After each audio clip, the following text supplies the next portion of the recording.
Hello there, you're watching The Pulse on the JoyNews channel. We're coming to you live from our studios here in Accra. This is The Pulse. Coming up this afternoon, World Bank Development Report expresses concern over Ghana's reliance on natural resources for infrastructural development and poverty reduction. The findings are emerging at the time the Ministry of Lands and Natural Resources is proceeding with plans to implement the policies to buy gold, to buy oil with gold. We have reactions on that for you. I have no preferences for candidates contesting the leadership positions within the NDC. That's according to former President John Mahama, as it calls for party unity for victory ahead of the 2024 general elections. We'll bring you that. And it's been a good day for the Black Stars of Ghana after, of course, gaining that victory over Korea. 3-2 as it is now, and it's a good day for the nation to celebrate as we, of course, continue with our campaign at the ongoing World Cup tournament in Qatar. But in the Catholic community, tributes continue to pour in for the Ghanaian Cardinal Richard Baubere of the Catholic Church, whose demise occurred in Rome Sunday evening. We'll bring you updates, plus get you some reactions. This is The Pulse, as always, is brought to you by Global Communities Dignilu, Affordable Safe Sanitation. Don't forget that we're also streaming live on social media platforms. It's at JoyNews on TV. Thanks for joining us. We'll be back shortly. And there's a lot of excitement today. Great day for the Black Stars as they have won that second group stage match against Korea. Is 3-2 as we understand. Quite a tough match. Of course, the first half wasn't too good for the Stars as they scored 2 and there was an equalizer from the Korea side as well. But the second half proved very successful for the senior national team, and there's a need for us to catch all of the fun and what's happening, plus analysis for you, the latest on the World Cup Qatar tournament. Let's cross you over first of all to Doha and get the latest of what's happening in Qatar, and we can do the analysis. Joy Sports Musbao is Muftao Nabila is joining us via Zoom just to give us a sense of the fun and excitement that's happening in the stadium right now. Muftao, if you can hear me, thank you for joining us here on the poll. So how are Ghanaians, especially those in Qatar, reacting to this very news?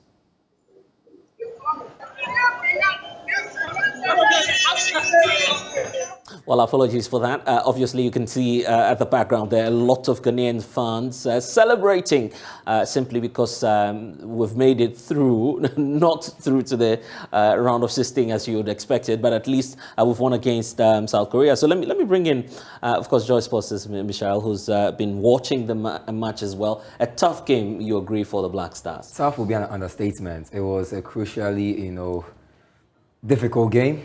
The Black Stars definitely had to win. They couldn't even afford to draw, because if you draw, you're entering the next, the final group game with your future not in your hands. Because that's when the calculators are going to have to come out and have to say, if we win here, these guys have to beat these guys, or these guys have to draw with these guys before we qualify. Will start. Exactly, and we don't want the math. And so definitely they had to win this game. And if you check Ghana's history at the World Cup, winning this game does not come as a surprise, because ever since Ghana made a World Cup debut in 2006, we went to 2010, went to 2014. The Black Stars have never lost their second group game at the World Cup. In 2006, when we lost to the Czech Republic, we went on to beat. When we lost to Italy, we went on to beat the Czech Republic 2-1 in our second game. In 2010, when we lost to USA, no, in 2010 we drew our first 2 games. And in 2014, when we lost to the USA, we ended up drawing 2-2 with Germany, and that was actually voted by FIFA as one of the best games of the tournament. Right. So history was back in the Black Stars in this one. And apart from the history of us not losing our second games of the tournament, another history was also back in the Black Stars was the fact that our record with the South Koreans was splendid. Right. And in 2014, Jordan Ayew scored a hat-trick, his first and only hat-trick for the Black Stars. And this time he played the game again. And guess what? Although he didn't score, he provided 2 assists. Right. So history was back in the Black Stars on all fronts. Yeah. Obviously, there's even a lot for us to look at, even the next game that we'll be playing. But first, let's catch the fun in Qatar now. Muftao, if you can hear me, just take us away and give us a sense of what's happening in the stadium where you are.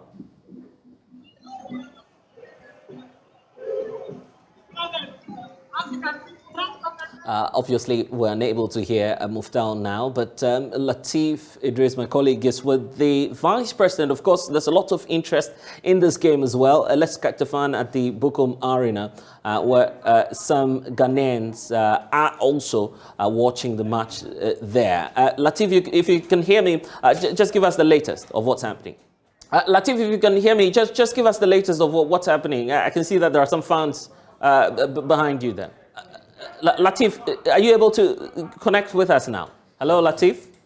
We've lost Lateef Idris there, but of course we'll definitely bring you all of the fun here at the JoyNews channel. But Michael is still with us.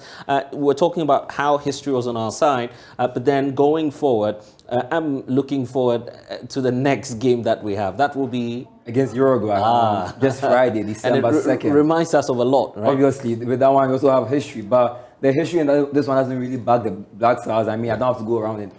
I don't have to read all that story of 2010 and everybody knows about what happened. Right. But in this situation, you want to look at how the Black Stars are going to move into this game with confidence. Although this year didn't start so bright for the Black Stars, not winning any game in the AFCON 2022, the story of the Black Stars has, scaled over the period from January to February, March, all the way up to now. Because when we were knocked down in the group stage, finished bottom, even lost to Comoros, we had somewhere here. We went to the playoffs.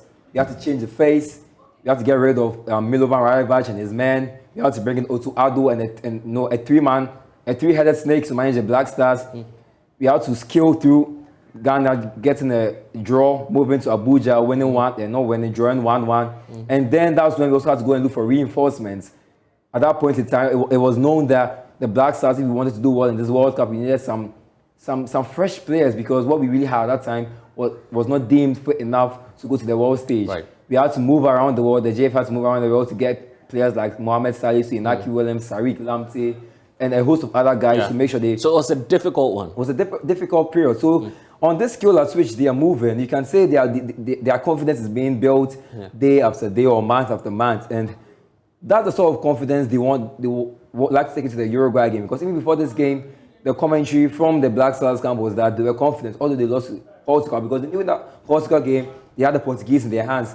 But for some one or two decisions when we didn't go their way, wasn't on our side. Simply unlucky. Right, indeed. So in that Uruguay game, you can be sure that the Black Stars are going to go in there with some confidence. And not just about the confidence, but also the technical team of the Black Stars in just this 2-day games of the World Cup have shown some levels of appreciation, appreciable levels of quality, because you could see the different sorts of systems they are using versus Portugal and also versus South Korea. And I mean, that game, we can expect confidence and some basic quality. Let's try one more time to connect with Lateef Idris, who's about town, just gauging the mood for us. Lateef, take us away. Where are you and what's happening there? It is a bit noisy here, but I expect that your question has to do with the reaction here at the Bukom Boxing Arena.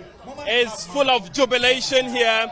The supporters of the Black Stars came here in their numbers and they were not disappointed. They are all living in a happy and jubilant mood, and we would like to engage a few of them here to give us their reaction, post-game reaction.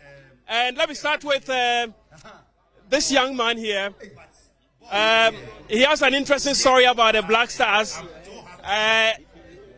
about dreams that he's had, and what he believes the final outcome of the Black Stars showing at the ongoing World Cup would be. You give us your name, sir. Yeah, please. My name is Dusty Anagbara. So tell us about the expectation you have for the Black Stars. I mean, when the final whistle for 2022 Qatar World Cup comes to an end. Yeah, I don't believe in three things in this world. I believe in the word of God, and I believe in myself, and I believe in the sea. I had a dream that Ghana has taken the World Cup. After I went back to the sleep again, I had a dream that, hey, Ghana is winning Australia and Switzerland 2-0. Whether maybe you are doubting, and I had the bet here. I won the bet. I won the bet here. Later I'll give it to you so that I show to the people. And I had a dream that 18th December it will be the year of Ghana. It will be the year of Ghana because we are lifting the great gold up. Because it's been a while. They've been digging our gold. This is the time to bring back the gold to our house. This is ours. This is Ghana. Ghana be here. So you are playing this song in the background. Yes. Did you put together this song after the dream or before? Exactly. After I had a dream, I said, hey, this is money. So I believe in music. So I said I'll do music so that after we leave the World Cup, I'll show them my evidence that this music is my evidence and this bet is my evidence that Ghana is taking the World Cup. Tell me about today's performance of the Stars. What do you make of it? It's wonderful. This is gradual process. The beginning of 1,000 journey begins from one step. This is the step we are taking. This is the step. By one, you see, we go closer. We get closer to the gold. Because we are the gold. From Gold Coast to Ghana, this is the time. We're taking the gold home. Okay, thank you very much. We would move and catch more reactions from some other supporters. So if you can, let me just engage you briefly. You give us your name, sir. My name is, people call me Milos. Milos, Emmanuel Mills. People call me Milos, yes. So, from the word go, when the whistle was blown for this game, what was your expectation? My expectation, we are winning. But after we scored the first 2 goals, the pressure make me feel unease. Let me put it that way. Because I thought that normally when you score, we will open. But we were defending. So I was not happy. When it came for the first second, I was telling my colleague that, no, if you don't take that, this game, this will equalize. But however, I don't want them to win. But my expectation was down until you guys, I keep saying, Asempa and Joy, your guys give us a vim. Ghana, so that's why I got a vim. But my vim went down. That was, but I'm saying that it was a good game. And for the first time, our coach has made a good changes. Yeah, that was when I was going. Now, what do you make of today's substitution? The Otuado has done a good substitution. We hope he should continue. It's duty to study the game and make good substitution in Europe. But I heard some of you shouting when he took off Kudus. You were saying, he's taking Kudus off again. He's taking Kudus. You were not happy with Kudus going. I was not personally happy, but football is about people having mind. Somebody told me that it was a strategy. Was you want to have some guys at the mid at the back to strengthen the back. That's what I kept quiet. But initially, personally, I was not happy. The guy who was sitting here told me that no, it's a strategy. And being a coach, you want to build the back. So that what I kept quiet. However, I was thinking that maybe, or my opinion, he should have done that. But this time, for the first time, my coach, Otuado, kudos. And he did a good substitution. Let's go to the former assemblyman. Okay, so let's go to the current assemblyman. So your brother here mentioned a 4-1 scoreline. That didn't materialize. Did you have the same scoreline in mind? First of all, we will congratulate our fellow brothers, that is the Black Stars. And it has not been easy. It has very been tough since they won. Personally, the reason why I said it has been very tough, through the balloting, look at the team that Ghana is going to play. Somebody like Uruguay, South Korea, Portugal. You see, it has been very tough since they won. So personally, what I can say is our players have done very well. In the next match coming on Friday between Ghana and Uruguay, I pray that we have a win against Uruguay. So one player kept us in the competition today. That's our goalkeeper. He was in between the sticks. What do you make of his performance today? I'm really shocked when I heard of Atuzigi. And although I've not followed Atuzigi for some time now, but I've seen some kind of improvement and some kind of improvement through what I'm seeing through this World Cup. I don't know actually the team that he normally plays, but through this World Cup, I've realized that Atuzigi is it's a real keeper. I think he's our safest pair of hands. Oh, although personally, what I'm seeing now is, to me, I'm really good with Atuzigi. Yeah. Give us your name and your initial reaction. Okay, you don't want to comment. Let's. Okay, so a number of them are shying away from speaking to us, but we'll try and get a couple more who are gathered here in their numbers to give us their perspective about today's game. You give us your name. I'm Idris Awudu. Awudu, tell us about your reaction. What do you make of the performance of the Black Stars today? It is so good, but when I was coming, I know that Ghana have to win the match. I have the belief. I'm from Kaswa. because of Asempa and Joy friend. That's why I'm here today. I'm so great, and I'll take the win to Kaswa. So with this performance, do you have the belief that we can go further than we were in South Africa? Yes, I have the belief, because everything is possible, and everything will be possible, because as we are playing this World Cup, they underrate Ghana, that Ghana will not go far, but we'll be there very soon. We'll qualify to round 16. We'll qualify to the round 16. Yeah. Okay, so he's sounding very confident. Black Stars will make it to the round of 16 in the group that has Uruguay, Portugal, and South Korea, a team that we just, took all 3 points from them at this game. You give us your name, sir. My name is Ibrahim. Ibrahim. So let me grab a seat and then we can have a brief conversation. So tell us about your takeaway from today's game.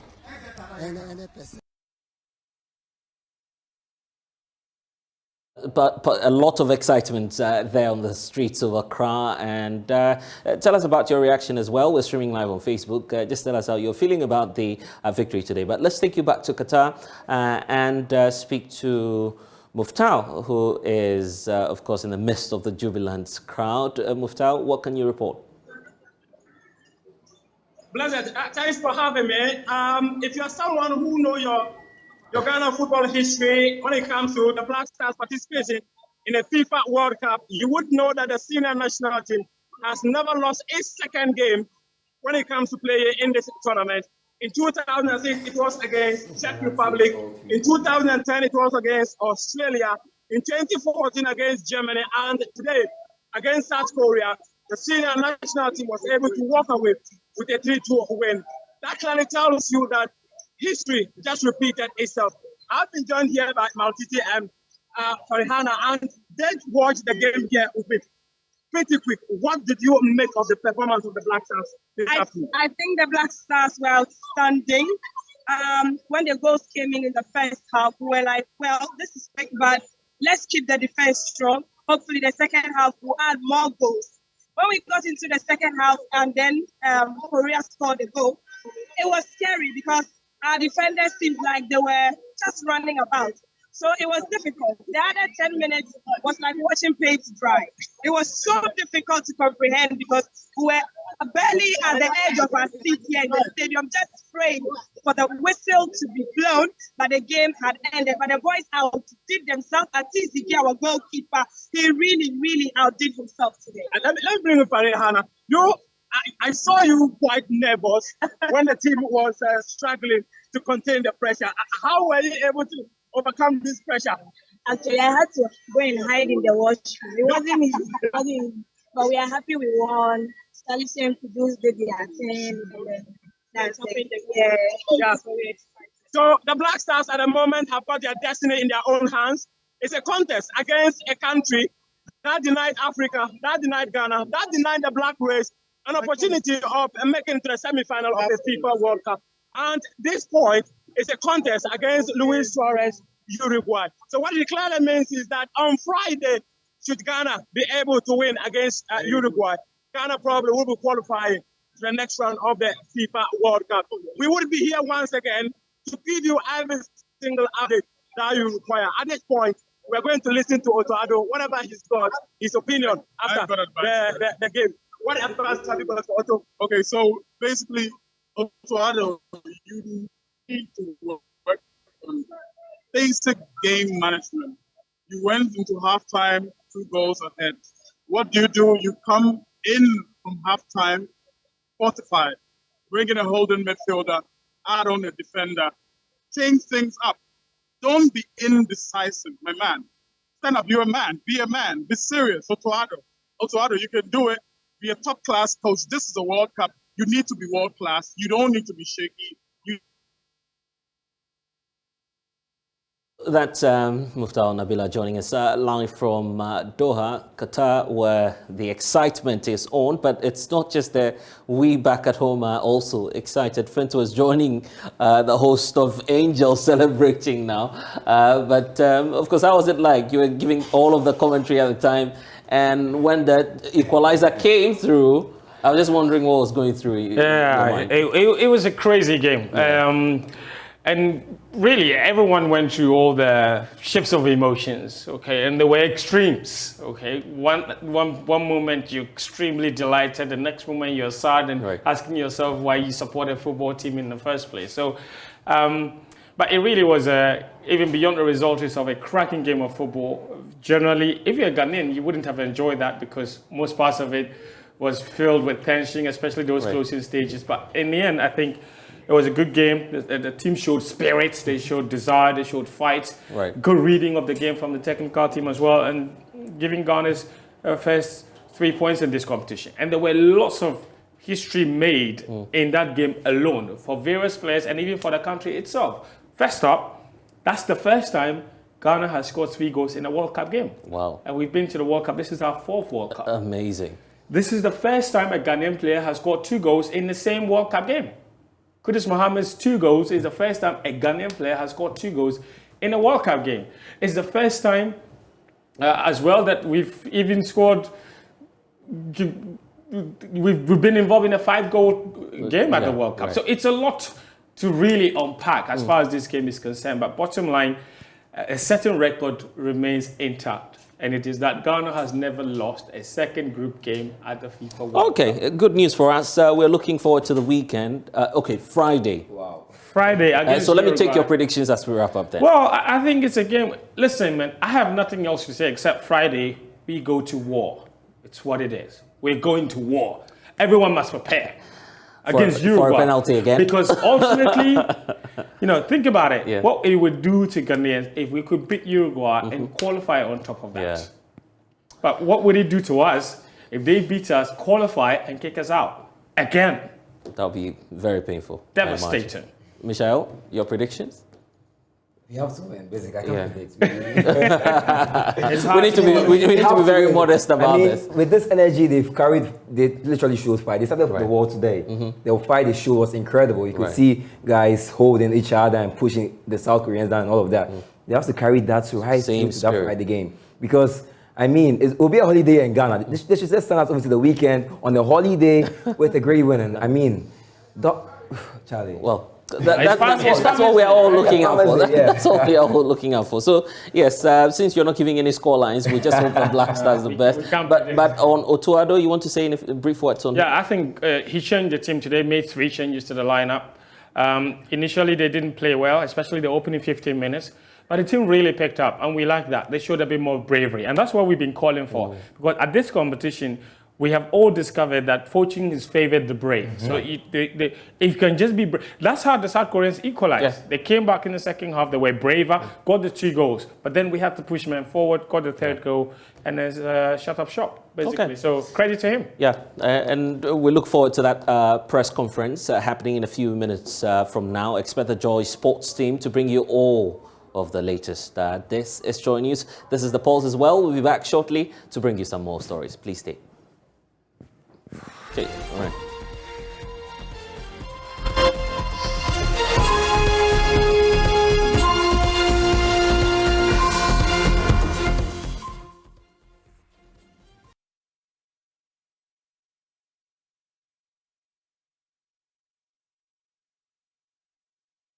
And you're welcome back to The Pulse. Now, the latest World Bank Country Development Report is raising concerns that Ghana's economy has become more reliant on natural resource extraction.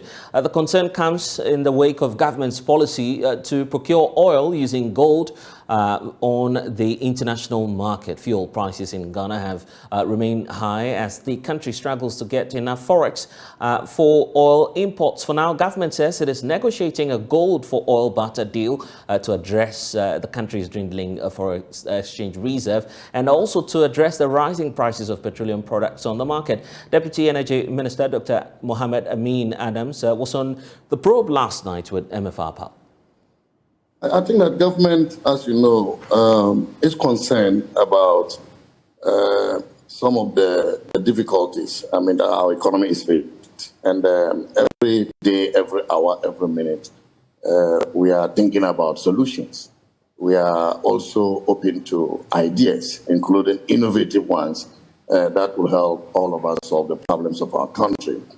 And we know that petroleum prices has been one of the major challenges because we are import dependent for the petroleum products that we use in our country. And the fact that we do not have control over the prices of these products means that we are exposed and our economy is exposed.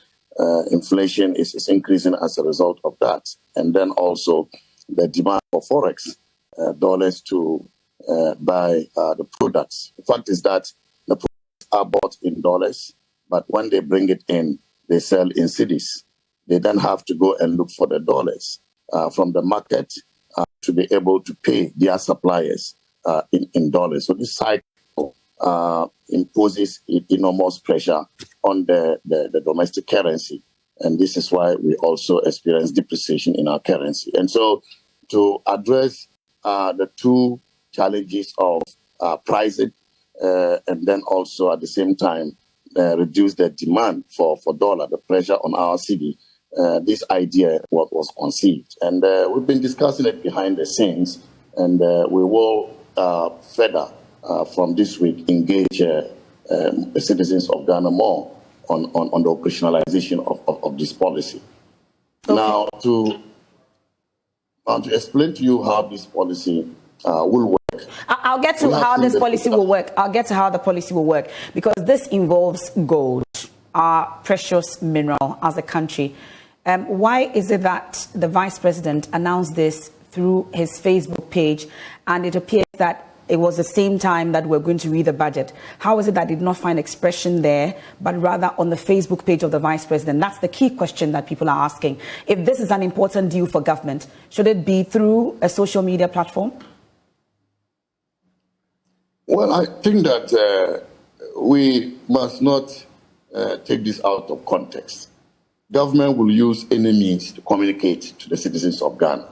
And the fact that you were able to access this information through social media means that it is a reliable, convenient, and accessible means by which citizens of Ghana can get information from government. And the fact that we put it out through social media is the reason we are discussing this subject today.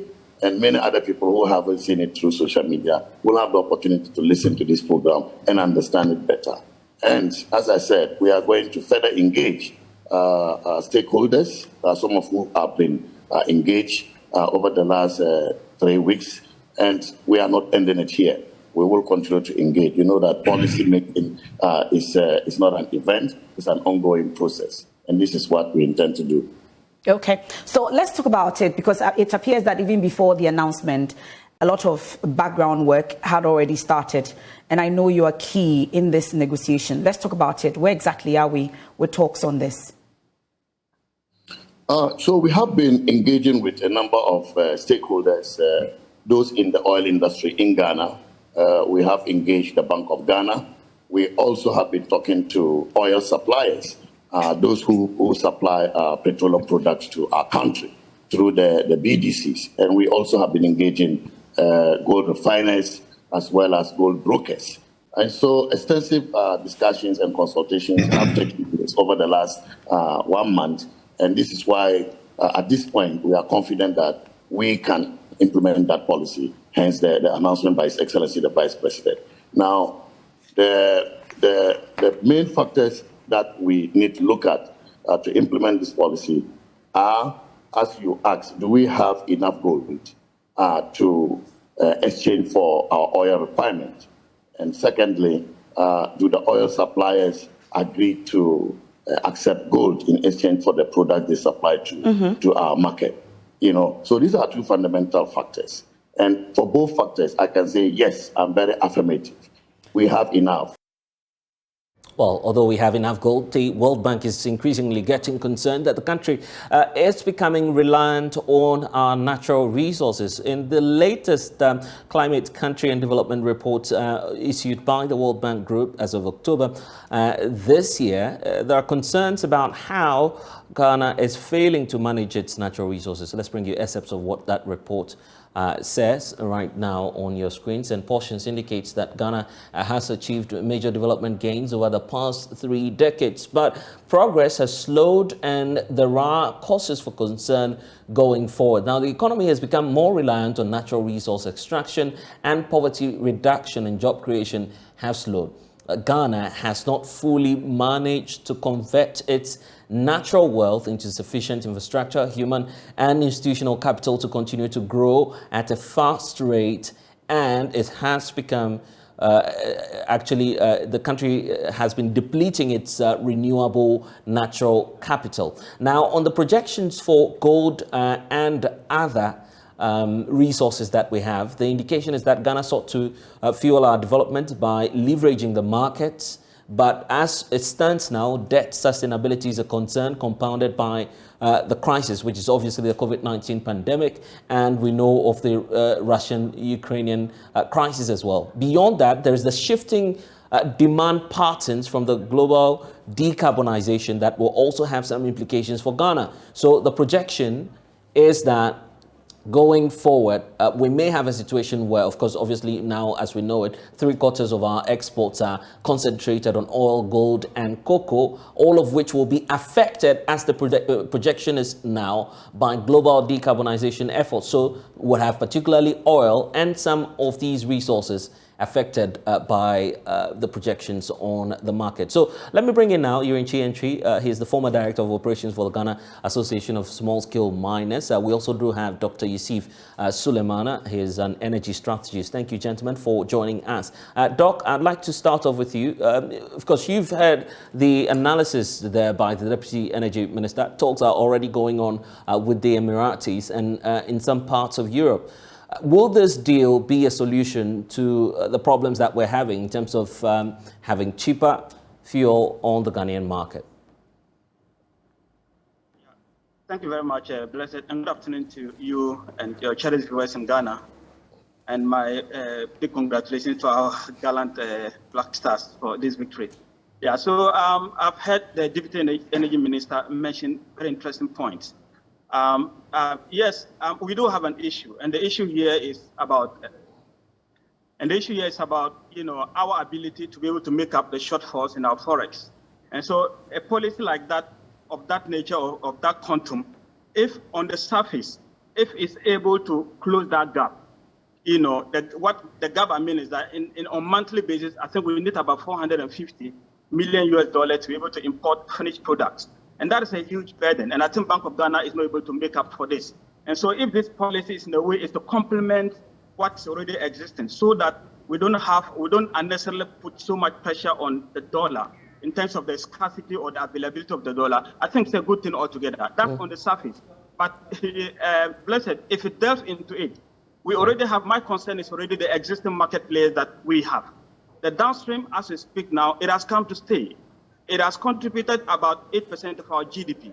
So bringing a kind of whatever policy it is, if it is end up being destructive to the industry as in downstream, I think it's going to be destructive to the entire economy. But I was very much pleased to hear that they've already started, stakeholder engagement from the Deputy Energy Minister. And that is the way to go. Because I think now our PSPs, that is Petroleum Service Provider, what they will ask you, what will be our role in this kind of deal? Is it that our business are going to be folded up? Is government going to take over the whole business? I don't think that should be the way to go. If the policy is to be very successful, I think it should be complementary.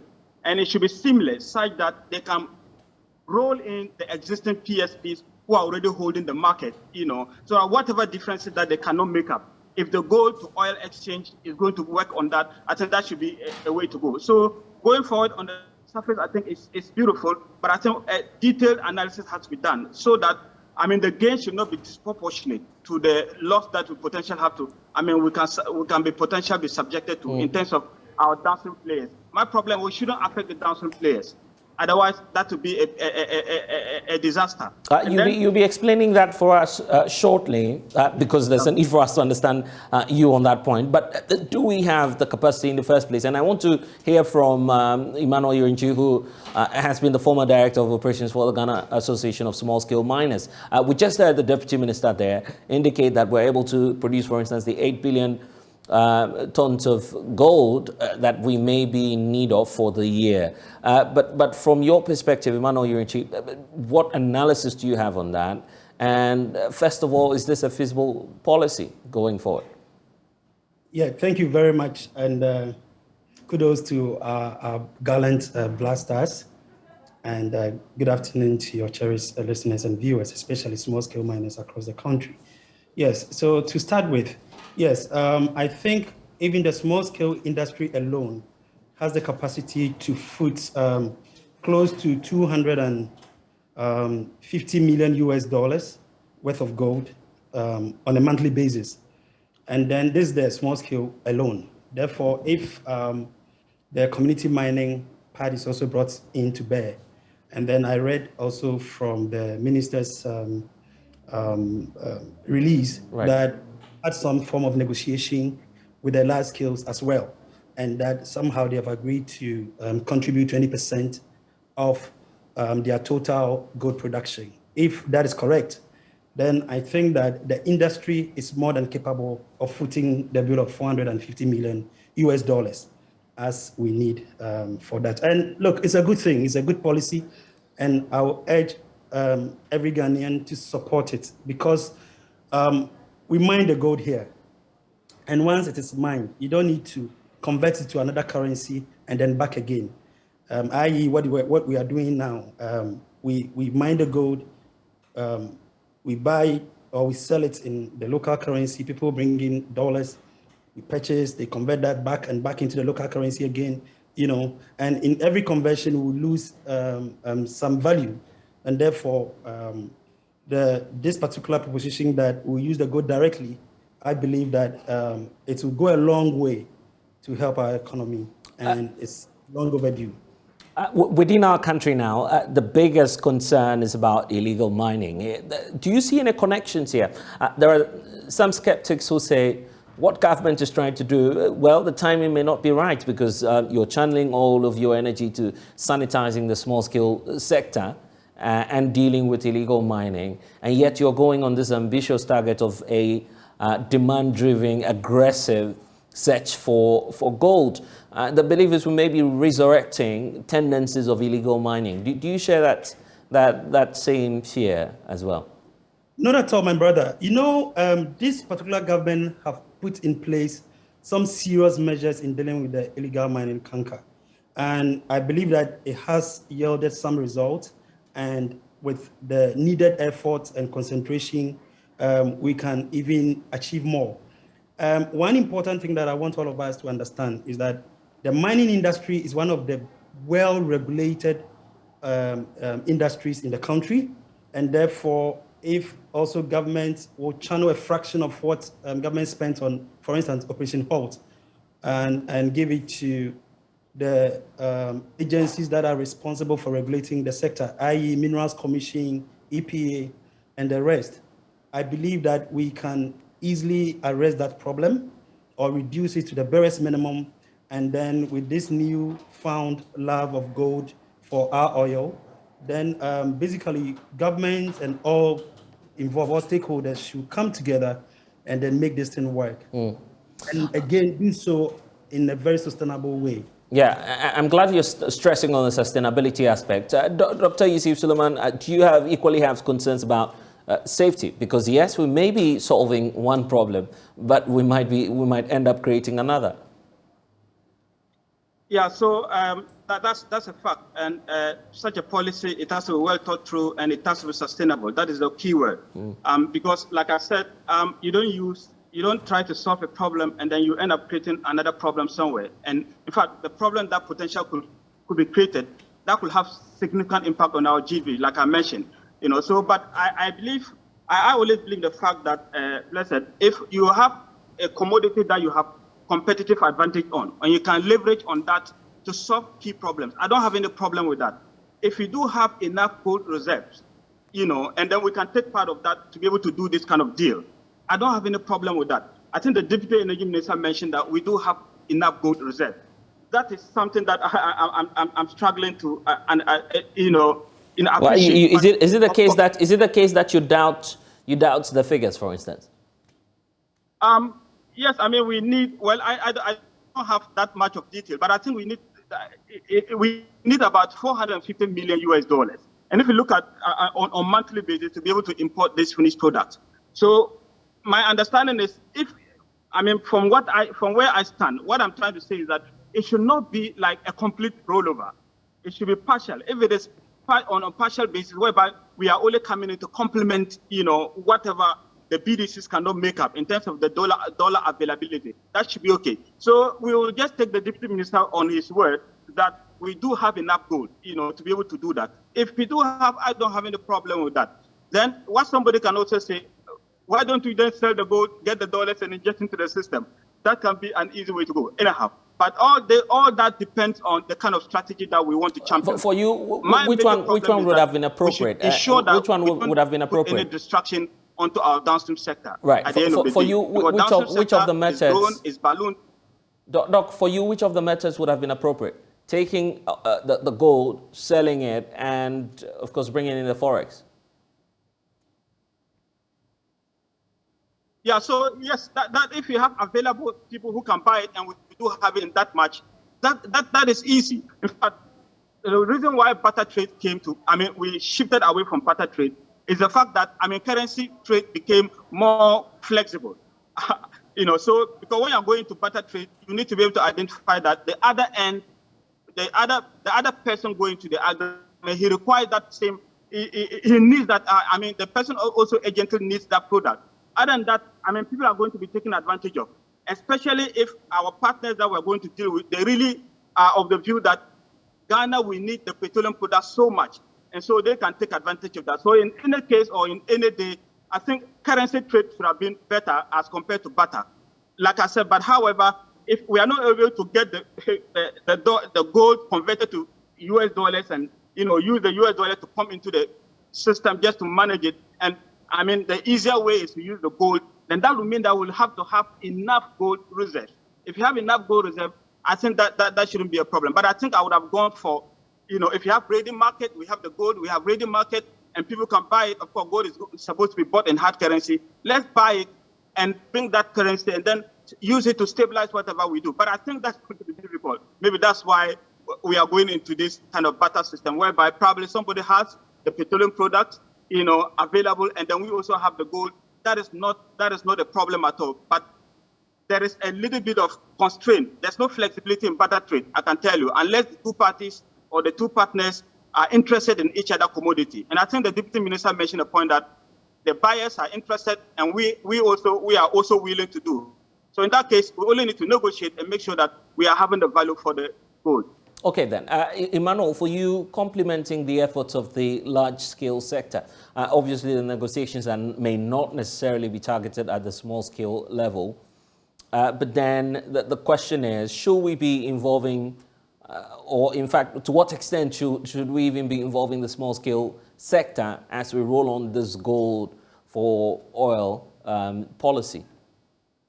Frankly, the small-scale sector is the easiest sector to target, because basically this is business that belongs to purely Ghanaians and preserved for Ghanaians. And so everything that is earned from it is retained in Ghana. And therefore, it's very easy to target the small scale sector for us to produce the needed gold that is needed. Unlike the large scales that government may have to go into some serious negotiations. Yes, small scale sector, some negotiations needs to be done. However, that will not be very difficult compared with the large scale. But then I want to also address the point that we may not have enough gold in Ghana. Right. A book comes to mind, Ashanti Gold. It was written by Professor Yensu. And in that book, one of the descriptions that he described the gold reserves of Ghana was that if you take Ghana, all the gold reserve as a standard center table in one's living room. All the gold that we have mined so far up to 2006 was just a scratch on that center table. Really? And so from, yes. So coming which from means the deposit that we have is quite significant. Exactly. I mean, all this while we have been mining from the Ashanti regions and then the western regions and partly from the eastern regions. We are now discovering more gold in the northern regions and then the Volta regions and all of that. So that should tell you that we have more than enough reserves for this exercise. And I still stand by the point that if we are to use gold directly, it's going to benefit us more, and it's a bit much more flexible than using the forex, because there are a lot of factors that come into the forex. And if you want to convert from gold into US dollar and then back again into the CD and all of that, there are a whole lot of calculations that you need to do, and a loss of value along the chain, because there will be people in there that will also benefit from the chain. But in this case, we mine the gold from here in Ghana directly, and then we sell it directly, right? And if you do that, but one of the important part of the supply chain of the gold that government should take a critical look at is the refinery sector. All this while, we have not been able to develop our refinery part of the supply chain. And therefore, it's very important that government take a critical look at this chain, at this part of the chain, so that we can refine the gold here and hallmark it here in Ghana. That way, it's very easy to convert it to whatever we want to convert it to, so we can get the commodity that we want. If we're to go on that approach that you're talking about, how soon can we get a deal? Because government is targeting March at most. Yes, I know somewhere around 2018, we started serious discussion around this whole thing. And I believe that government has gone far on it, and hopefully we can get there within a short possible time. I don't have the figures or the facts here now, but I believe that government is serious about that one. We have been talking about it on several platforms and all of that. So I believe that government is working on that as well. But it's very key and very important that we do refine and hallmark our own gold here in Ghana, so that we can sell it directly. Dr. Yusuf, what sort of a message will we be sending to the international community now, knowing that we're still running an IMF negotiation and we're planning to do a barter trade? That may trigger some concerns, isn't it? Yeah, sure, certainly. Because if you look at the release that you just read, and you look at the history, our gold mining and the kind of environmental degradation that is associated with that, we haven't done so well. And so if you are going to such a deal with this kind of arrangement, there will definitely be, a kind of eyebrows being raised. However, for me, if you look at these SDGs that they talk about, these sustainable development goals, SDGs 13 is talking about climate action. And I think their point is about the fact that we've lagged a little bit on the climate actions. But you have to entangle that or compare that with the fact that we also have SDG 7. SDG 7 is showing, SDG 7 is talking about access, free access to affordable, reliable electricity or energy or power. That is not there. If you as we speak now about, after more than about 600 million African continent, African population of African continent are still without reliable source of power. And so these SDGs, as much as they are, that they always use it to, to talk about nations' achievement. I always believe that we shouldn't look at our SDG or what we call ESG, environmental social governance credentials, to affect our energy security. It's very key. If we do that, especially if they are hitting us on climate change or climate actions, then we have to ask them, what about SDG 7? Of course, we don't have that affordable energy. So, yeah, this has been the case, but it's country-based. Ghana, per se, we have to know what we can drive specific advantage on. Yes, so the UN and then the United Nations, IMF or whatever, they may take us on this. And that's why I always talk about the fact that let's try to be self-reliant. If we're self-reliant, we are not going to be so much worried about somebody holding cane at any point telling us to do this and that. And coming back substantially to what my good friend raised, he raised a very important point. But I want to say that having gold reserve is different from, making sure that it's extractable. In oil, we have something called, you have reserve. You can have 1 billion reserve, you can have 1 million reserve, but the ability for you to be able to extract it, and your share of it is what is critical. Yes, we do have that. What's our share of it? That is critical. We've been producing oil for the last for the last decade. What do we have to show for oil? And gold is even worse. I can tell you. How long have we been producing gold? Are we been extracting gold? And we don't have a single gold refinery as we speak now. So these are the key issues. It's not about having the reserve. Right. But what do we have to show for that? Right. And finally, for you, Doc, how about looking inward.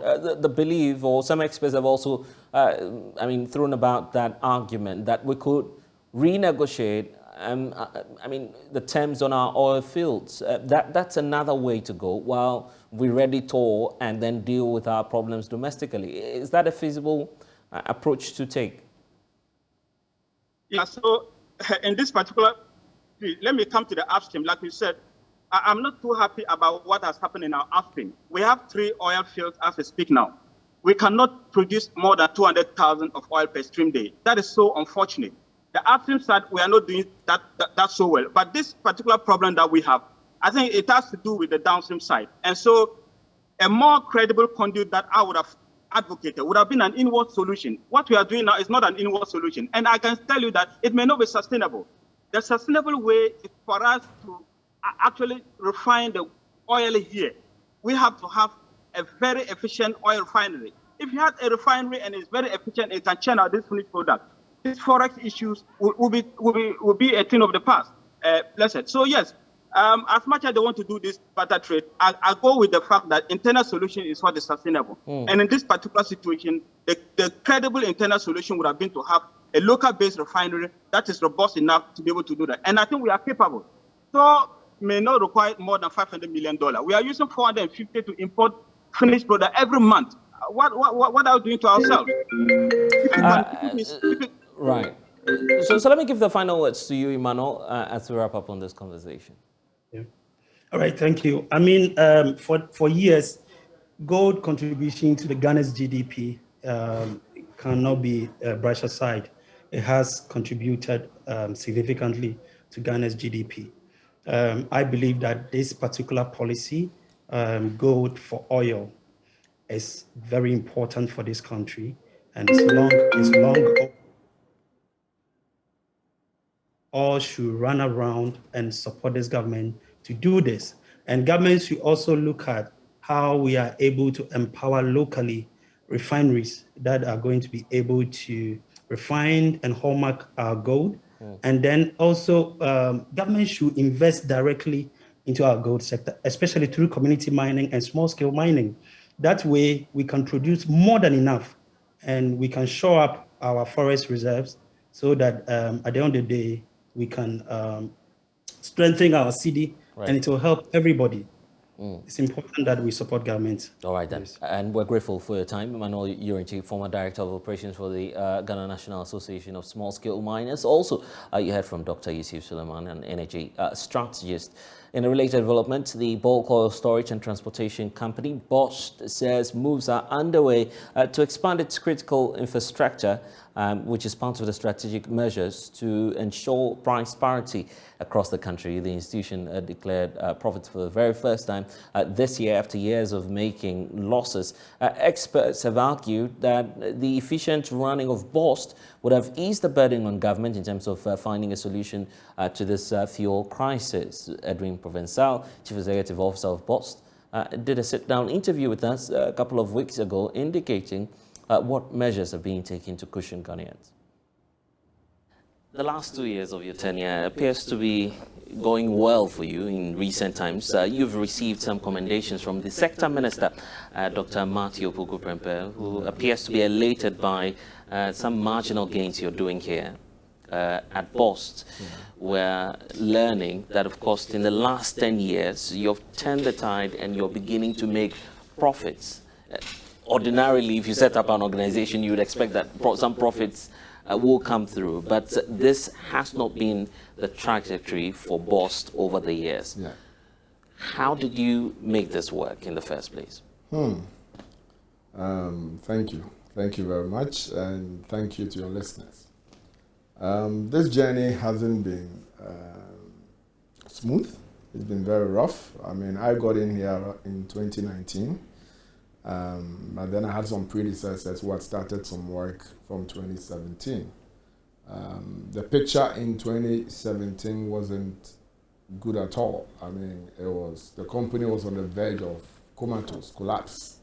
But yes, thanks to the various stakeholders, especially my board of directors, the staff the staff, the various ministers who have come, and the President of the Republic of Ghana, Nana Addo Dankwa Akufo-Addo, who reposed a lot of confidence in me. Yes, we have turned the tide around, and with reference to your question, how did we do it? I mean, it can take about a 2-3 days conversation. But yes, we came in, analyzed the situation, assessed the situation, realized where the challenges were, and together with the staff and other stakeholders, we did a lot of stakeholder engagements, and then decided a direction for the company. The direction we chose was twofold. The first one was operational excellence, because we had lots of issues with regards to our operations. For example, if you looked at our revenue earning assets, it was hovering around 18%. All our barges were out of service. All our pipelines were out of service, 364 kilometers length of pipeline out of service. All our 4 barges, 1 tugboat, 1 floating dock was out of service. We had 3 out of 6 depots unfunctional, out of service. And then we have 15 out of 51 tanks also out of service. I mean, these are assets that earn us revenue, and all of these were out of service. So virtually we had 18% of our revenue assets in operation. That meant that 82% was out of service.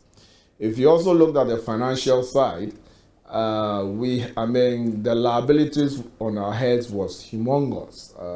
$624 million trade debt, $415 million legacy loans, CDs, legacy loans.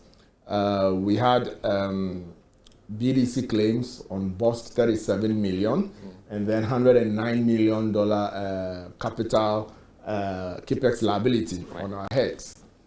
We also hadn't audited our accounts from 2015 to 2016. However, during that period, bonuses were paid, which that gets deeper more, because on what basis do you pay bonuses when you hadn't audited your accounts? Not only that, we had tax liability, a tax overhang on our heads, 47 million Ghana cedis.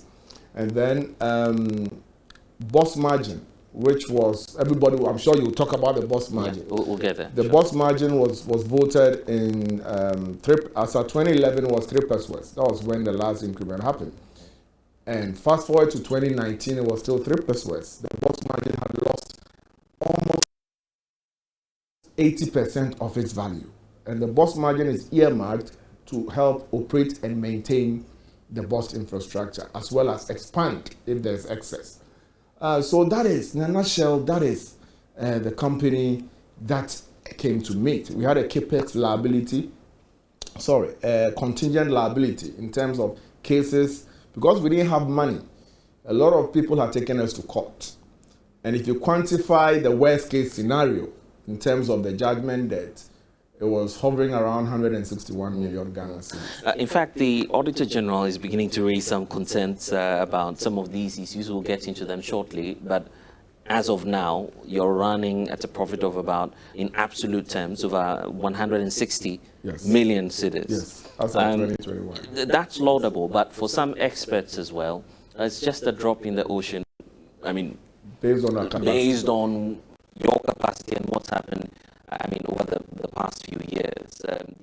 And be sure to watch a repeat of that interview on all of our social media handles. But for now, it's time to look at some developments outside of the country. A court of appeal in Oslo, Norway, has dismissed the case brought against the government of Ghana by the private developers, some private developers there, over a breach of contracts. Now, in 2018, Ghana decided to establish an embassy in Norway. The acquisition of a chancery building, either by purchase or by lease, was deemed to be the official decision of the government of Ghana in terms of the establishment of that embassy. However, after the failure of authorities to approve the property for use as an embassy in Norway, Ghana actually pulled out of the deal, which resulted in that court case. The issue ended up in the Court of Appeal, which is now being ruled in our favor. So let's try and get some understanding to this. My colleague Richard Kojonyako is with the Joy News International Desk. Joins us with some updates and facts to this case. Richard, just give us the background to this. Tell us how, of course, all of this started and how we're ending up at the courts, where, of course, the concern is that would have to pay some amount of money. But then we also do know that the court disagrees with the company, because, mind you, in 2018, when we made that decision, there was a lot of controversy surrounding even the acquisition of the Chancery itself. So on what basis is the court making this decision now, Richard? Okay, so in 2018, Ghana decided to establish an embassy in Norway. And so the acquisition of a Chancery building was very, very important to Ghana. A delegation from Ghana identified a number of properties, including the James Gate 3 at Frogner in Oslo, the property, the subject matter of the litigation. So on November 2018, Ghana received an offer from Jongsbro to buy the property for 100 million Norwegian kroner. And this offer had a deadline of 7 days, and the 7 days expired by the November 29, 2018. You know, in contract, there is an offer and there is an acceptance. And so when you offer something, someone needs to accept. And on that last day, that is the November 29, 2018, Ghana's Charge d'Affaires, Regina Piasam, responded to Jongsbro's offer in these terms. And so these terms are very, very important in the judgment that occurred in Oslo. On behalf of the government of Ghana, Ministry of Foreign Affairs, we have the pleasure to accept the offer with the following condition. And so there were condition precedents in this case, and it is a condition of the acceptance of the offer and the final contract that the building is without significant defect and that the renovation work is completed and performed in a satisfactory manner. And second, before takeover, there is a final approval without condition from relevant authorities for the use of the property as an embassy. And the third one was that agreement on the final contract of sale, we accept that the contract shall be based on the Sem and Johnson standard contract. And so subsequent to this certification by Ghana's appointed valuers, Ghana pulled out of the transaction on various grounds, including a failure on the part of the sellers to satisfy the condition of final approval from the relevant municipal authorities in Oslo for the use of the property as an embassy. And Richard, so I guess... Right, and Richard, I guess it's on this point that the court is making that ruling. The fact that we're not able to convert the property into an embassy. Exactly. And so there were 2 points that the court stood on. The first one, during the High Court decision, the court said that, well, it ought to have been ratified by Ghana's Minister for Foreign Affairs. And without that, they cannot do that. And you know, the choice of law and the jurisdiction, it was in Oslo. That was that. But the choice of law was in Ghana. And so Ghana had to, or the Minister for Foreign Affairs had to ratify the contract before the contract would be binding on Ghana. And so all of these things did not take place. And you remember that there were clauses, and one of the clauses was not also satisfied. And based on that, the court threw the matter away. And so it was upheld. Ghana's case was upheld. And so the appeal was thrown away. And I understand that there's an award in favor of Ghana as well. Do we know, in terms of monetary value, how much we're earning out of this case? Well, so Oslo Court of Appeal dismissed the appellant's case in its entirety. It dismissed the appellant's court case in its entirety, and Ghana would be awarded 1.5 million Norwegian kroner, and that is approximately $150,000 as compensation for procedural costs incurred before the Court of Appeal. And it further ordered Jongsbro to pay to Ghana 1 million Norwegian kroner, approximately $100,000 for procedural costs incurred before the Oslo District Court. Richard Kujinyako with our JoyNews International Desk, giving us the latest on this. I want to bring in Dr. Ishmael Novo with the University of Education, Winnipeg. Thank you, Doc, for your time. I recall when this issue about the Oslo Chancery came up, ranking on the Foreign Affairs Committee, Samuel Okujeto raised some concerns about the propriety of acquiring this facility. Going forward, what lessons should we be picking from this, and how should that be guiding us as a nation?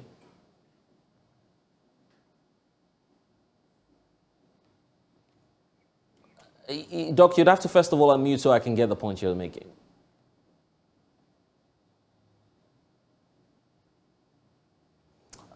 Dr. Olonwo, if you can hear me, yes, I'm just asking you to, right, we can hear you, loud and clear now. Okay. Good afternoon to you and your viewers, and it is very important that as a country we learn from some of these things. When the delegation returned, they should have actually run the properties, and also those who are offering them for sale, and looking at the background of all those people and knowing their capacity to deliver on the time that we want. The points or the letter that we gave out accepting the offer, it didn't give clear timelines as to when we needed the property. From the little I've read, there's no clear timeline as to when the property should be ready for us. So it gives the impression that we actually just accepted the offer because of a very short timeline that they have given without doing due diligence. So it means that we must be very clear on what we want and how we want it to be done. For this one, yes, we are happy that we have won, but maybe in another instance we will not be so happy. So the Ministry of Foreign Affairs have to streamline how they go about dealing with some of these foreign entities, so that we know that, well, the entity we are dealing with is capable of delivering this project within the timeline that we needed. And when we are stating some of these agreements, we must be very clear on the time that we need the property to be ready. But then, for now, we know that the case has moved in our favor, which means that, of course, due diligence was done, correct? Yes, of course, you will say that because at least based on Ghanaian law, certain procedure that we followed to make the contract value was not followed. But then, as I'm saying, if you look at it, it would not be an issue in the first place if you had clear timelines. For instance, if I say on this day, if this is not done, then the contract becomes invalid. Then in that case, if they have not been able to do all those things within the stipulated time, that should have been in the contract, then they themselves will have known that, well, we have violated the contract ourselves. So there's no need for them in the first place heading to court. Is there any likely implication in terms of a possible diplomatic role between the Republic of Ghana and Norway? Some would say this is private business gone wrong, but there's some possibilities there in terms of just causing there's actually no diplomatic incursions as a result of it, because this is the Ghanaian embassy, the state of Ghana, dealing with a private entity in Norway, and this judgment has been given by the Norwegian court. Indeed, so if anything at all, is just go to rather strengthen our relationship in the sense that we are ready to submit ourselves to institutions that they establish for justice. So it doesn't have any repercussions for Ghana-Norway relations. From my view, there's nothing to worry about. And very finally, how often do we hear about these reports, and where do you suspect the challenge may be coming from? I think that in the first place, there might be a break in communication between the people on the ground who are entering the agreement and the Minister for Foreign Affairs. There is clearly there is this lack of communication, because before you act, you have to take permission from the minister, who is the only person that has that authority, as it were, to enter this kind of agreement. So from what happened, it clearly shows that perhaps there's that break in communication where those on the ground were acting on their own and then communicating back as to what they were doing. But this is quite huge because you are going to acquire property in the name of Ghana. That's why the Ghanaian laws clearly state what should be done. But when you look at it, it appears as if the Chade affair went about doing the business without actually the authority of the minister, because the authority of the minister is very crucial in entering this deal, which hopefully was not granted. That is one of the reasons why the court is throwing it out, because if you are running, embassies operate on the principle that while it is an embassy in another jurisdiction, they actually operate with the laws of the sending state, in this case, which is Ghana.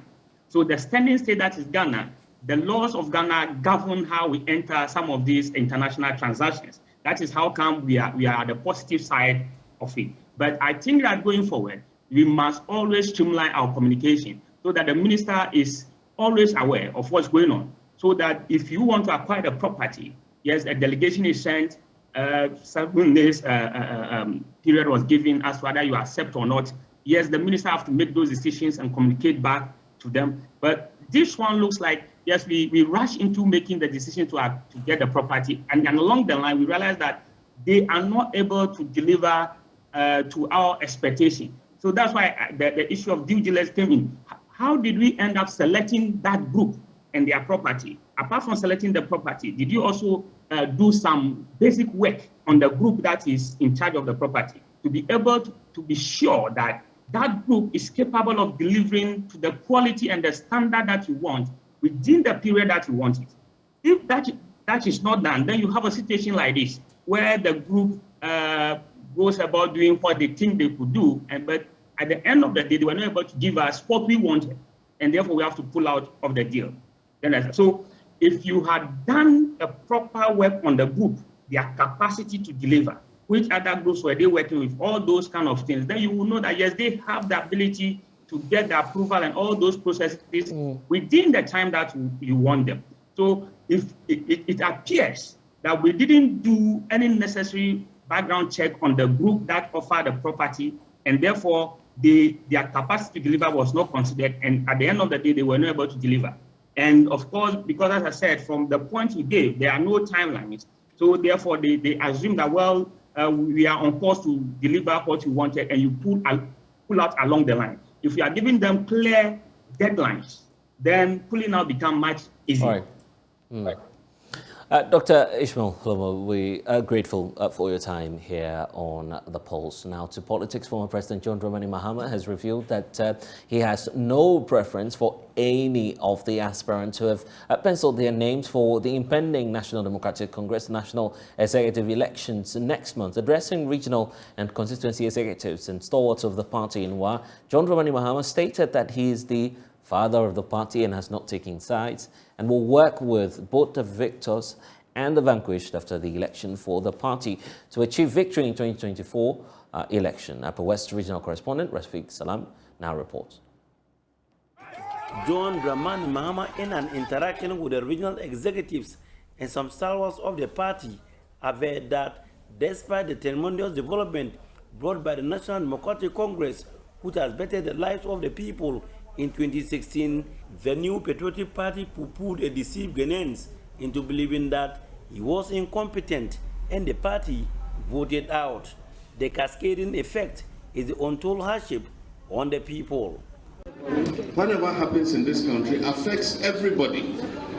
When we make a wrong choice, it affects us not today, but tomorrow and tomorrow next, and next year and the year after. We made that wrong choice in 2016. Despite everything we did, people of Ghana were convinced that we were incompetent. And so they voted against us. And the effects of that decision in 2016 are continuing to follow us every day till now. Don't let them tell you Ukraine war and COVID and what. No. It is not Ukraine war, it's not COVID. He admonished the constituency and regional executives to work together, stating that Ghanaians are looking up to them to salvage the country, and they dare not fail them. Who are the executives that are going to take us into the 2024 election? Ghana is looking at you. all of you sitting in this room, Ghana is looking at you. Whatever little you do is what will rescue the people of Ghana from the hardship that they're going through. So don't think that the responsibility you've taken is light. You've won, you finished jubilating. Put the jubilation aside. Now it's time to work. 2024 elections, there is no Supreme Court. The work of winning the election is at the polling station. And the people of Ghana are saying that we're waiting for you. What else do we have to do? We must get our things ready on the ground. And so it's not going to be business as usual. But I want to thank you, Upper West, for the support you gave me in 2020. Your results were one of the best amongst all the regions. And this time I expect us to capture all the constituencies and increase the gap between us and MPP in the presidential even. So it means a lot of work is going to depend on you. Turning to the impending NDC National Executive election, he stated that he has no preferred choice among the aspirants. I'm the father of the party, and so me, I don't have any preferences. Everybody who's fighting for a position in the party is a person who has served the party, and I leave it to you to make that choice. And when you've made that choice, we'll work with who has won. And who hasn't even won, will bring them on board. On whether he will put his name up for the flag bearership of the NDC again, though he enjoys massive following from the party, decided to use the tortoise approach, delaying the big announcement. Before the signal has been given, some people have shot their guns to start running. The race is a marathon race, and so I know marathon when you start by the time you reach Cottonway, you are panting. So some people are started running, but we'll wait till the process is over. The new executives are in place, they give the guidelines, they open nominations, and then we'll see who pick those nomination forms. Whatever the outcome, he assured the supporters that his support for the party will always be legendary.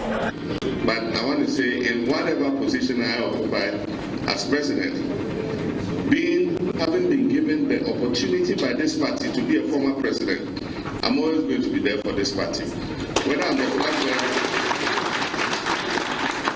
flag bearer, I'm not the flag bearer, I know that NDC is my party. Earlier, the former president was at Dondoli to condole and commiserate with the family of a former youth organizer of the NDC, Alhaji Mumuna Mankama, who passed on days before the NDC regional executive election. Alhaji Mumuna Mankama was a man of many parts and has worked most of his entire life in NDC and the development of the Limaine Dondolu community. Reporting for JoyNews, Rafik Salam. Wow. And John, not his real name, was just a boy when his own father sold him to 3 boat owners on the Volta Lake.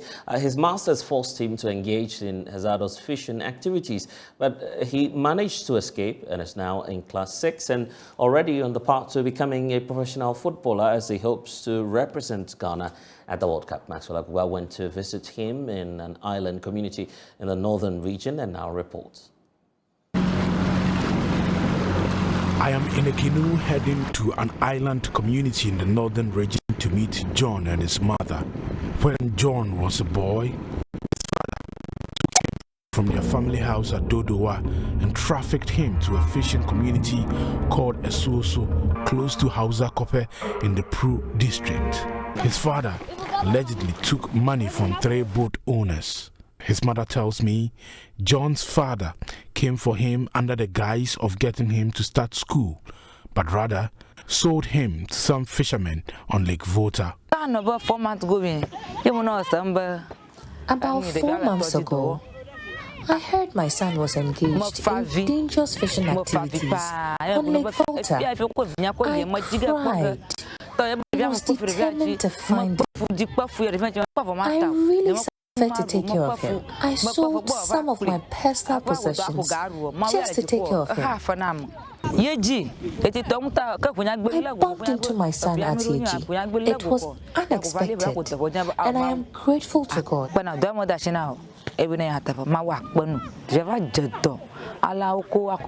He became very sick.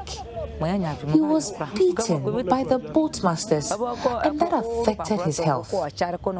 They beat him with their paddles when he's unable to dive into the water to untangle a net. My boy, he was always crying and complaining of waist pains and his abdomen. I couldn't eat. John's duties included, but were not limited to scooping water from the boats and diving into Lake Volta to untangle fishing nets. He was forced to work on the lake from 6 a.m. to 2 p.m. and continue at midnight and return at 5 a.m. every day. He was physically abused, starved, and neglected. John was not one of the lucky few children rescued by the Ghana Police Service. He fled from his third boatmaster. Arise, Ghana youth, for your country. I'm now at John's school on the island where a class is in session in a dilapidated structure made of mud. Now, John no longer has to go fishing during school hours. He says he's determined to complete his education and pursue a career in professional football and hopefully represent Ghana at the World Cup. He's optimistic he will make enough money to build a new school to replace the rundown structure in his community. I'm from Casimiro. Casimiro. We were from FC. On the field, my friends call me Casimiro. I play for Familia FC. I'll develop the community and provide them with electricity and a better school building. I know I can do it. Our school building is dilapidated and unable to do proper studies yet. When the sun starts shining, we have to close.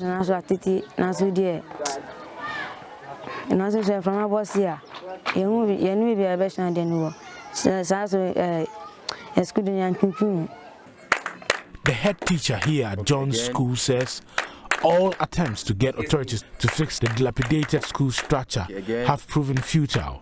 He's hopeful John, whom he describes as generous, will help change the story of the community. He's kind. He's good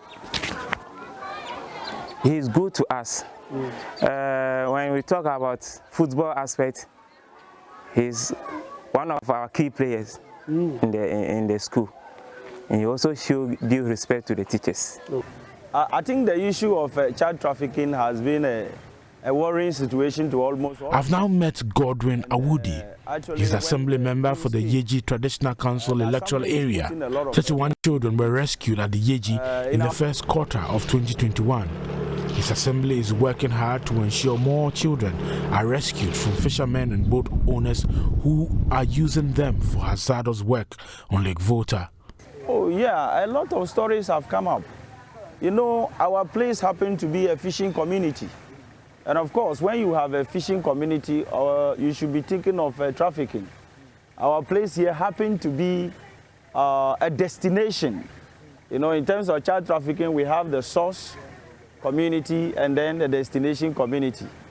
Yeji, as it stands now, is noted as a destination community. So there have been issues of child trafficking in the area. We need to distinguish trafficking and labor in these regards. You know, trafficking has to do with exchanging the child for a fee. That is, when there is a payment, maybe the child is going to work for some number of years, and then whoever is giving the child out is going to receive an amount. Then you have an issue of trafficking. So when there is a transport, then you have issue of trafficking. Now with the labor, we are talking about what type of work the child does. So if the child is doing the work that does not suit the age, then we are referring to labor. Of course, if you look at these distinguished features of labor and trafficking, yes, along the area here, we may come across some of those issues because we are in a fishing community. In a fishing community, you know, most of the time people use the children to do fishing. I must say, before the sensitization programs, a lot of people are actually ignorant about the whole issue. That is why when you meet somebody who is involved in this, he asks you, oh, what if I'm using my own child to work? So it means such a person, they might not be trafficking, but there might be labor. John's story today is a far cry from his early years when he was diagnosed with post-traumatic stress disorder, behavior disorder, and severe malnutrition. Regular psychological counseling and a nutritionist at Tamale Teaching Hospital have helped to turn his life around. His story mirrors what many children continue to face on Lake Volta.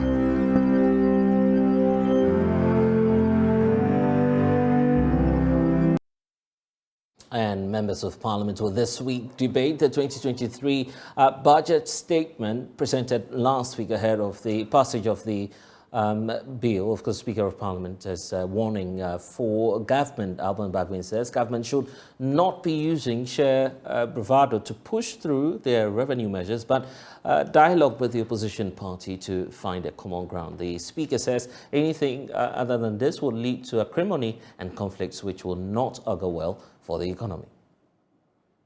No government has succeeded in doing what it has pushed through against obvious opposition.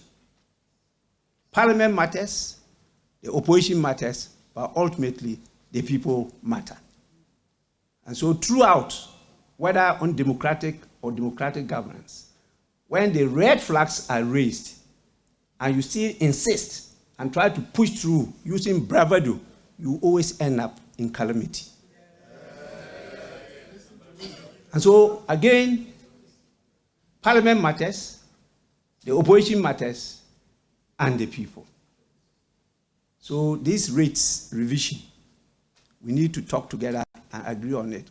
If not, at the end of the day, you may not succeed in implementing them. Let's stay on the Speaker because he also asked MPs to put aside their partisan colors and work to fix the country. We don't want to go back to the IMF again. The IMF, as we all know, is not the solution. It's just a palliative. In the discussions after the presentations by the resource persons, it should not be said by observers that members are wearing the usual partisan lenses. I expect members to be sensitive to the waning patience and tolerance of Ghanaians and be responsive to the national call to rise up together to salvage the economy. As he sits here, he's learned a bitter lesson. It's uncommon to come across the members of your own party rise up in Parliament against their own minister. It's uncommon. And the minister, there was the Speaker that was referring to the Finance Minister Ken Ofori-Atta. Well, on the back of that budget retreat, the minority in Parliament is actually condemning government for pulling the brakes on the implementation of a policy which would have made it difficult to import used vehicles. The Ghana Standards Authority was seeking to ban the importation of such vehicles without conformance certificates. The minority said such a policy will, of course, price out the poor in owning cars. According to the ranking member of the Trade and Industry Committee, Emmanuel Kofi Ama-Boa, government has agreed to suspend the implementation of the policy.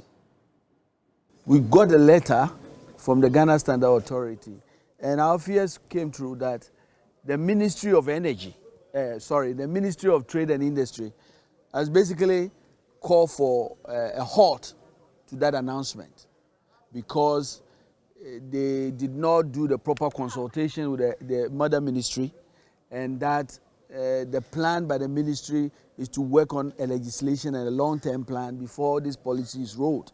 So clearly that announcement, unfortunately, the Ghana Standard Authority has not come back to the public to make the announcement. Again, if you recall, the Bank of Ghana also issued a statement that they are no longer going to support forests for importers. And immediately there were questions being asked.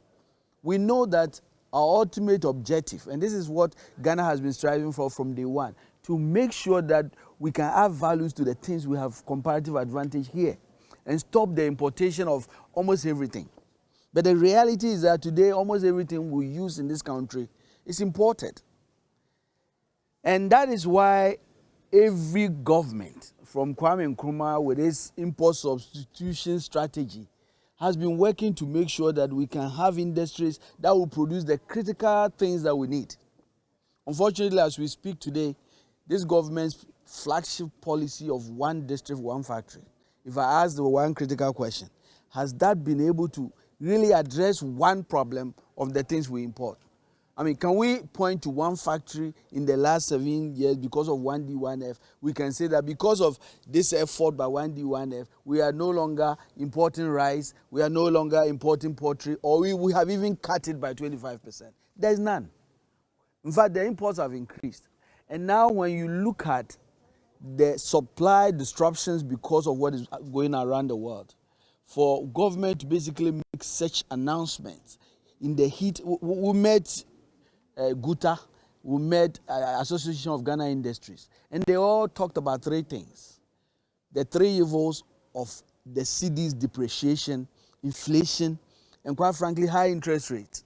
Every manufacturing, every business is really on its knees.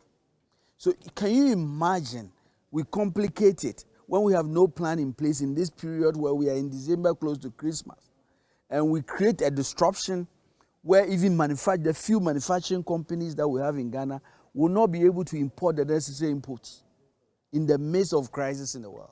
So this government must get its act together and coordinate well and make sure that when we are coming out policies, it is policies that will inure to the benefit of the people of Ghana in the long run.